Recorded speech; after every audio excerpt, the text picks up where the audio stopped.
Mikel, Happy New Year. Happy New Year to you as well. Any fresh injury concerns after Tuesday? No, obviously we haven't trained yet, so today's going to be the first training session properly with the players that obviously started against Villa, so we will know more this afternoon. You spoke about Declan Rice a couple of times this week and the swelling on his knee. Yeah. Has it reduced and has he got a chance for Saturday? Well, not yet, and we have another session today. Let's see how he comes today and how that's feeling, but it was too early that game for him. A couple of others in Calafiori and Mosquera. What chance they could feature? They are both out. They're both out, okay. Gabriel Jesus looking sharp, back scoring. Kai Havertz back in the squad for the first time since the opening day. How pleasing is it to finally have that selection headache, and how much do you think it could help someone like Victor Gyökeres having those players back? Well, it helps the team, it helps every individual. I think that's what we want, to have the option with the amount of games that we have on the schedule. So far we haven't had that option, so yeah, looking forward to have everybody on it, everybody performing, being able to change profiles, to change during the game as well, and to pick the best players in the best condition every time. It's Bournemouth next. The corresponding fixture last season felt like a little bit of a turning point because it was a first defeat of the season for you, but it was also a third red card of the season for you as well. 6 in all last season, but none so far this season. Are you pleased with the discipline and how it's gone so far on that front this season? Obviously we know how important it is to maintain your 11 players on the pitch as much as possible, and we failed to do that last year. We lost both games against them, and we know the difficulty of that. We know how good of a team they are, how they can threat you from every angle, so we know the difficulty of the game tomorrow. The transfer window is open, of course. You've said that you're Arsenal and you always keep your eyes open and are alert to any potential opportunities. If there was to be any arrivals in this window, would it be with a view to a long-term view with regard to the player that potentially could come in, or are you leaving yourself open to maybe a loan as well, maybe? We are open to every option. Obviously, we can find a solution that is short, medium, and long. It's always much better because it gives you stability, and you don't have to constantly start a process with a new player. But let's see what happens. Let's see what the news are in the next few weeks, and we will try to make the right decision. On potential outs, I know you've been asked this question before. Ethan Nwaneri hasn't actually played since the Bruges game. Wasn't in the squad at all against Aston Villa. What's your thinking with him? Would you maybe consider a departure for him on loan, perhaps, just so he can get first-team football? That every player is very important. Every player has a role. That role can change throughout the season for different reasons, and everybody has to be ready to play. That's it.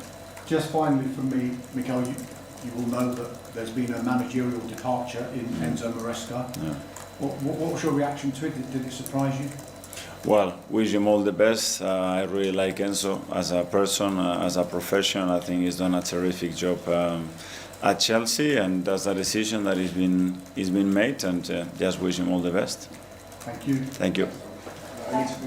Hi. Morning, Mikel. Top of the table, 4 points clear, second place, Manchester City after a convincing win against Aston Villa. What is the mood like amongst the team at the moment? Well, it was very good, obviously, after the game against a really tough opposition again, to perform and to win in the manner that we did. Great. Focus on Bournemouth. We know how tough it's going to be tomorrow's game, and everybody's at it. You speak about the difficulties of facing Bournemouth. They were actually the only team to do the double over Arsenal last season. Yeah. What lessons did you take from both encounters? Well, a lot. They were two very different games. Obviously, a game there till minute 30 when Saliba gets surprisingly sent off. After, obviously, it was a different game when we managed as well, and we had some chances, but we managed losing the game against a home display at the beginning that it was very dominant, and that ended up in a really poor way for us. So a lot to learn, huge respect for them. I know Andoni really well, and what he's doing, I think incredible, and I'm watching all the games that they played this season and against the top sides, how difficult they made it, and how they haven't got results against them as well. Difficult to understand. There was a mention, of course, of the likes of Gabriel Jesus coming back and Havertz in the squad. Someone who's obviously done well up front for you is Leandro Trossard, the most goal involvements. How pleased have you been with his performance of the season so far? Well, I think he's been very consistent, very stable, but all of the front players, I would say, because they all contributed through the season so far in a great way, whether it's starting or whether as an impact players as well. So that's what we need. Whoever we put in there, they will bring different qualities to the team, but I think they're in a great moment. Do you sense a real hunger then from those attacking players to want to start? Yeah, to want to start, but as well fulfilling their role when they have to come in an extraordinary way. That's something that we have improved a lot. So every time we bring in players on the pitch, they really decide in games, and that's what we need. Thank you, best of luck. Thank you. Ian, talk to what? Hi Mikel, how are you? Very good, thank you. 4 points clear at the top. Would you have signed up for that right at the beginning of the season to go into the second half of the year with a lead of 4 points? And is it already beginning to, in your mind, look like that game at the Etihad could be the title decider? Well, it's where we are, and we are really happy in the position that we are. It can always be better. There are things to improve, obviously, and the only thing we look at is at Bournemouth the next game, and we know how tough it is for every opponent to beat them. You've only lost 2 games this season. That kind of consistency, though, is what wins you titles, right? Yes, but we are still in early January, so we have another 5 months to go, and so far we have to do much more. The club's discipline, players' discipline has been mentioned already. No dismissals yet this season. How much of that is down to you? How much did you take them aside at the beginning of the season and say, listen, we have to keep 11 players on the pitch? And your behaviour on the touchline, you're still passionate and jumping up and down, but it also has improved. No, well, I think it's we can talk about it, but at the end it's players' decisions, and sometimes not even their decision. So yeah, we had periods since I've been here that we had quite a lot of red cards, then none. So that has fluctuated. We know how important it is to have that stability in that discipline, and as well having the possibility to play constantly with 11 players. So we try to do that as much as possible. And finally, Declan Rice, we spoke before. I asked you whether you think you might be a Ballon d'Or in the future. Sometimes it's seen as being a negative for a player to be good in lots of positions, i.e. not a master of one position, but just good in quite a lot. He seems to be a master of every position he plays in, and therefore for him it's a positive rather than a negative. Well, I think it's a very positive thing for him, for the team, for the club, and in general in football, a player that has that mindset, that capacity to adapt, and that has attributes that can fulfill different roles, it makes us much better as a team. Tom, Rich. Hi Mikel. Hi. Just want to ask you about expected goals, because it seemed for many weeks that you were underperforming what the expected goals was showing and how many goals you should have. How much do you kind of place on that algorithm, that statistic, in informing what is encouraging about your team in those weeks? It's another one, but as I said before, is the stat that fluctuates so much. There are other teams that they were overperforming it for big time. So is it sustainable? No, it's not, but it will change the dynamic, and then if you see throughout the game how that changes as well. So for 60 minutes, 70 or 80 minutes, what you've done on the last 10. So yeah, it's a stat. You can use it in the manner that you want. For us, there are many other things much more important than that. And can I just ask you on Declan as well, because you mentioned that he took a bit of a bad kick in the game against Brighton. He completed that game, and I think he was seen kind of struggling a little bit with his knee throughout the game. Now knowing kind of more about the injury, is it a case where in hindsight he should have come off in the game, or the fact he completed the game is a little bit regretful? How do you assess that injury? No. He managed to do it. That's normal. Sometimes you get a hit, and throughout the game you are able, with adrenaline and because you are warm, you are able to sustain that, and then the body reacts, and it reacted probably more than we expected, unfortunately, and that's where we are. Hi Mikel. Hi. In terms of the injuries, the last 18 months has obviously been really hard luck for Arsenal. I was just wondering, When you find out about a new one, what goes through your head, and has that changed? With the new, So when you find out about new injuries to Yeah. players, what goes through your head? What's your reaction, and has that changed over time?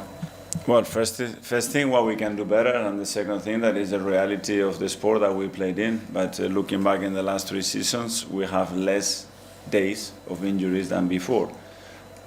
So, yeah, it's how you look at it. We had injuries that you have to separate the traumatic ones and the ones that are like muscle injuries, and we have to improve. But we are better than some other years. And in terms of players coming back, I know a lot of people may talk about rotation and maybe one player coming in for another, but does it also give you, I guess, the ability to be much more flexible in how you can kind of maybe put some players together that Yeah. you couldn't do before?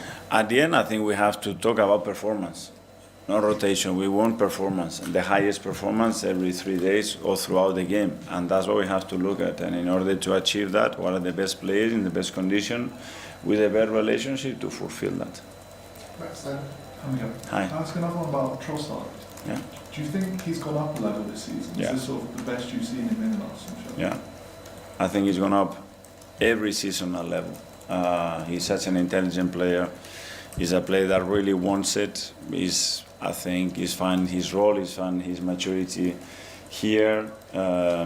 And then I think his confidence level is higher. He's a player that can create magic moments, and very important player for us. In a bit of an unusual deal in the summer for the pay rise, but not the contract extension. I think he's into the final 18 months of his deal now. Would you be keen for him to extend beyond that? We are very happy with him. He knows that we talked about it many times, and I think he's very happy here as well. Okay, last topic is live. Firstly, Aaron from London. Hi Mikel. Hi. The term finishers, you used it a lot last year even, and I think I was just wondering, especially if you saw with Gabriel Jesus against Aston Villa, you say Ethan still has a role to play, every player has a role to play. Mhm. How important when approaching a game plan are those finishers towards the end of the game? Well, very important. And the thing is that you don't know if you're going to be a finisher, a starter, or sometimes you have to come in because a player gets injured in the warm-up. So that's how ready you have to be. And again, as I said, it's a joy because the players are really committed, really willing to participate in whatever role they have on the day, and that's what we need. Thank you. Phil from Beer.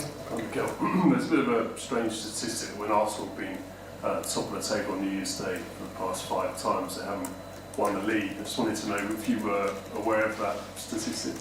No, let's break it. But I mean, that's obviously the goal, isn't it, I guess, to change. What's that? That's obviously the goal, I guess, isn't it, to change that Yeah, statistic. for sure.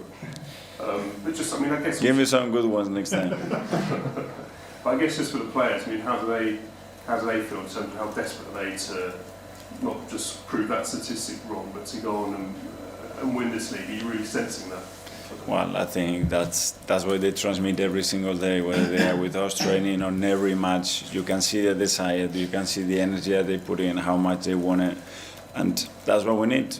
There's still 5 months to go, and take it day by day. Enjoy that process of being where we are, and go for it.